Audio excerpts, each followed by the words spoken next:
జగన్ను ఈ ఎన్నికల్లో ఓడించాలన్నారు జనసేన అధినేత పవన్ కళ్యాణ్. గుడివాడలో ప్రచారం నిర్వహించిన పవన్ నాన్నలేని బిడ్డ అంటూ ఆంధ్ర ప్రజలను జగన్ మోసం చేశారని విమర్శించారు. ఉద్యోగాలు ఇవ్వలేదని, పోలీసులకు జీతాలు ఇవ్వలేదని, రైతులను పట్టించుకోలేదని, రహదారుల నిర్మాణం చేయలేదని ఆరోపించారు. వైసీపీ నేతలు చెరువుల్లో మట్టిని ఇష్టానుసారంగా దోచేస్తున్నారన్నారు.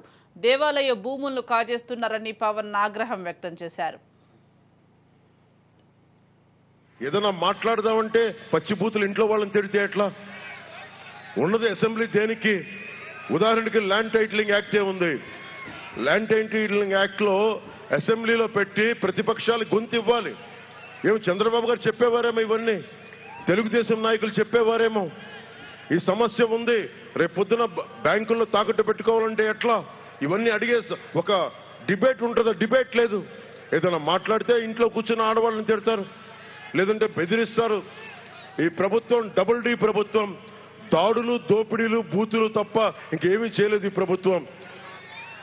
వైసీపీ నాయకులందరికీ ఒకటే తెలియజేస్తున్నాం, ప్రజాస్వామ్యంలో ఒక స్థాయికి వచ్చాక భయపడరు ఎవరు, ఎదురు తిరుగుతారు ఎవరైనా సరే. ఆడవారు కాదు, మగవారు కాదు, చిన్నపిల్లలు కాదు, ఎవరు కాదు. స్వేచ్ఛే ఈ దేశానికి పట్టుకోమ, వెన్నెముక. స్వేచ్ఛ, భద్రత. అరే, నా దేశంలో నాకు స్వేచ్ఛ లేని కాడికి నేను ఎందుకుంటాను ఈ దేశంలో? చాలా మంది టీడీపీ మద్దతుదారులు 2019లో నేను అమెరికాకి వెళ్ళినప్పుడు మాకు ఇక్కడ జగన్ వచ్చేసాడని ఇంక మేము రాలేము ఆంధ్రప్రదేశ్కి, మమ్మల్ని ఇబ్బంది పెడుతున్నాడంటే ఒకటే చెప్పా, మనం ఒక చెట్టు మీద అనుకున్న పక్షుల్లా గూళ్ళు పెట్టుకుంటే చిన్నపాటి గాలి వానొస్తే ఎగిరిపోతాం. అలాగే ఏదైనా కూర్చోబెట్టి మనకు సంబంధం లేదంటే ఎగిరిపోతాం పక్షుల్లాగా.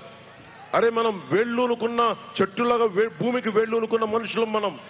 కృష్ణా నదిలాగా ఇక్కడ అంటి పెట్టుకున్న వాళ్ళం. మన నేలని విడిచి, మన ఆంధ్రాని విడిచి ఎక్కడికి పారిపోతాం మనం? జగన్ చూసి భయపడాలా? వైసీపీ గుండాలను చూసి భయపడాలా? వైసీపీ నాయకులను చూసి భయపడాలా? ఎందుకు భయపడతాం? ఎవరికైనా దమ్ము ధైర్యం లేకపోతే ఈ సమాజంలో మనకు బతికేందుకు?